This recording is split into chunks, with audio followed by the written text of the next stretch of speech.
wàláì nínú òjò òun lèmi ó tẹrí bọ̀ mo fẹ́ lọ wo mọ́zù fọ́rin kí n lọ wo fọ́rin mọ́zù mo fẹ́ wo mọ́zù fọ́rin kí n sì lọ wo fọ́rin mọ́zù. mọ́zù fọ́rin mọ́zù. gbẹ̀yìn o bá ti máa. náà wá ní afa Abdulrahman fọ́rin lòun náà tó wá gbé mọ́tò alálùbáríkà rẹ̀ wá. alhamdulillah. já sí pé láàyè yìí náà láti bẹ Ọlọ́run wípé kò ní pẹ́ kò ní jù kò ní pẹ́ kò ní jù bó ti wá ń jò ní òun ní mo nígbà tí ọba tó padà wá bí yóò gbé mọ́tò náà wá ní. alhamdulillah. ibi téèyàn bá fi Ọlọ́run ẹ má gbẹnu tiẹ̀ dákun ẹ wí dáadáa. alhamdulillah. ibi téèyàn bá fi Ọlọ́run ọba rẹ̀ sínú ẹ̀ ni ó ti bá a. alhamdulillah. ṣẹ́ni pé ọpẹ́ ńláńlá ni. alhamdulillah. alhamdulillah. rabbil alamin. tí orin náà wá wá látọ̀dọ̀ èèyàn wa dáadáa olólùfẹ́ wa tó dáa tó pọ̀ tí ò ní nǹkan kan lọ́kàn láburú sẹ́lòmíì ajiwa Ahmed Muhammad Rasulullah sallallahu alaihi wasallam hayatahu Sheikh Mukhtar àwọn náà lọ́lọ́run fi ṣe sábà bí orí tuntun mọ́tò náà. alhamdulillah. sẹ́ẹ̀rì pé ó tọ́pẹ́ àbí ó tọ́pẹ́. da'wahum fiha subhanaka Allahumma wa tahiyyatuhum fiha salam. wa akhiru da'wahum alhamdulillahi rabbil alamin. tí wọ́n bá gbé mọ́tò ẹlòmíì lọ tí ó fi kú kò ní rí mi gùn mọ́. wa akhiru da'wahum. tí wọ́n bá gbé mọ́tò ẹlòmíì lọ àárẹ̀ ó wá kọlu ẹni yẹn àárẹ̀ tó bá wá kọlu náà ni ó mú òun náà tètè kú. wa akhiru da'wahum. àwárí ìjẹ́ ẹni tó ní ìmánì lọ́kàn Shehu Fọ́rin. alhamdulillahi rabbil alamin. wa akhiru da'wahum alhamdulillahi rabbil alamin.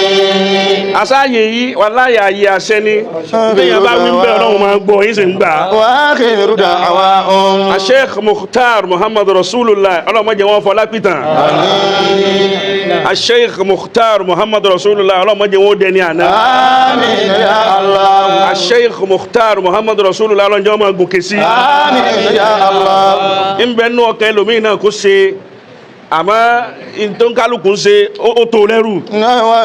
àwọn wá ṣe eléyìí inú wa dùn sí ayọ̀ wa pọ̀ sí. fiha subhanaka Allahumma.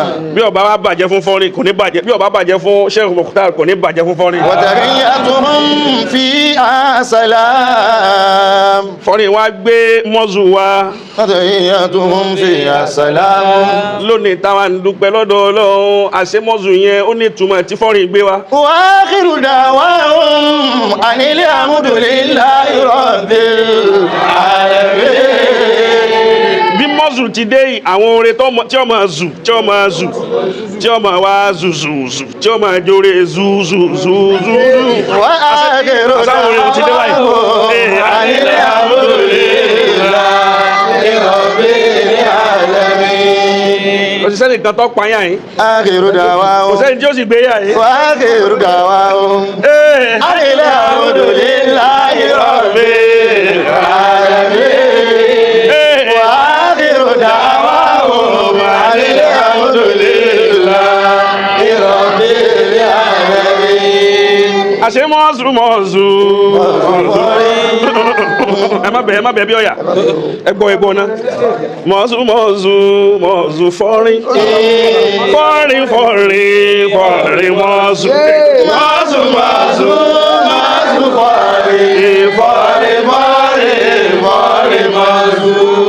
ẹni ọba wí ìwọ náà mọ́zù lọ́dún yìí mọ́zù Fọ́rin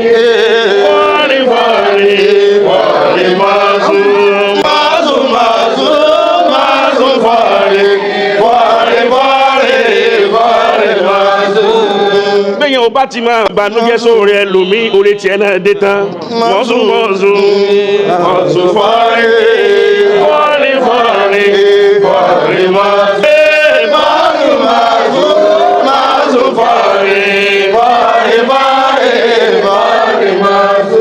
wàláì nínú òjò òun lèmi ó tẹrí bọ̀ fẹ́ lọ wo mọ́zù Fọ́rin kí n lọ wo fọ́nrín mọ́zù mo fẹ́ wo mọ́zù fọ́nrín kí n sì lọ wo fọ́nrín mọ́zù ẹ mọ̀ wá ẹni tí òjò òun bá pa lónìí àánú Ọlọ́run ti dénú àdẹ́sí gbogbo ọ̀nà tó bá fi ṣe tí òjò ní pa kámẹ́rà òun ni ó ṣe bọ́ ọ bá sì ṣe fídíò náà dáadáa ìgbò fún ọlọ́sàn yìí ẹ sọ bẹ́ẹ̀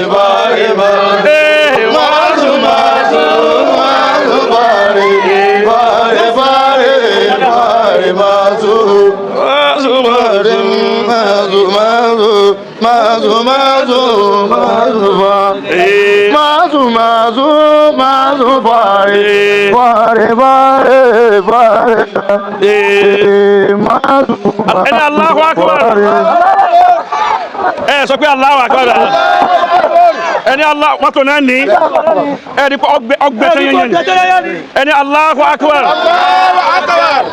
ẹni ó bá ṣe Allahu Akbar dáadáa ìwọ náà ra mọ́tò tuntun lọ́dún yìí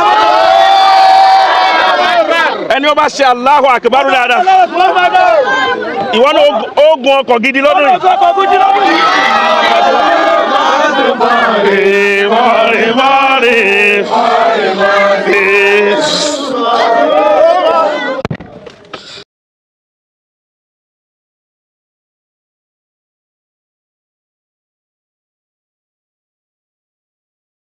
Bí oríṣi mẹ́ta ni.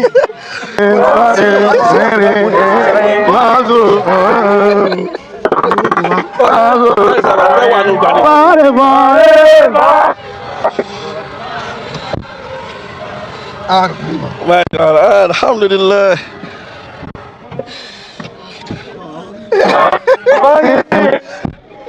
Ọba yìí wọlé kíákíá.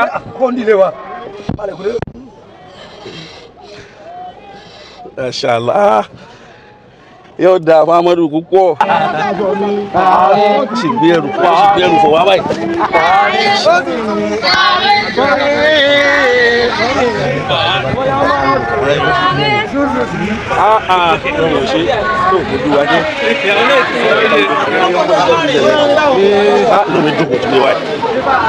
àníyàn pẹ́ náà làwọn náà dúró ni.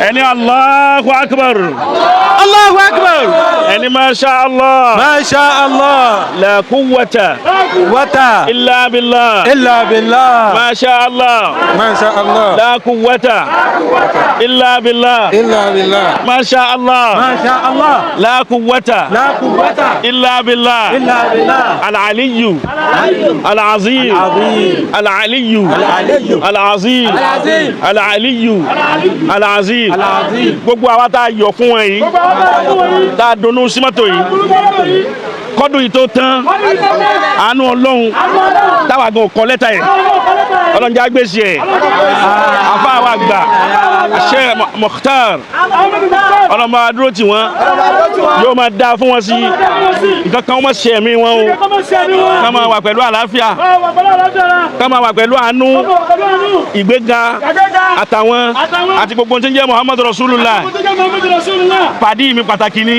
pàdí mi pàtàkì ni èèyàn mi gidigidi ni ayọ̀ mi gidigidi ni oríkòsùn mi ni tí ó bá tó yàtọ̀ sí fún àtàwa náà Ọlọ́run ó máa dá sí ẹsẹ̀ amílẹ̀ mẹ́ta Amina ya Allah. ẹ̀rí ẹgbẹ́ Ọlọ́run tóbi ẹ̀rí Ọlọ́run ti gbàdúrà wa ẹ̀rí Ọlọ́run ṣe àfáwà inú ìdọ́lọ́ tó wọlé ṣe ẹ̀rí Ọlọ́run ti gbàdúrà wa tí wọ́n náà máa ń bẹ́ẹ̀ Ọlọ́run gbọ́sọ̀kọ́ sallallahu alaihi wasallam.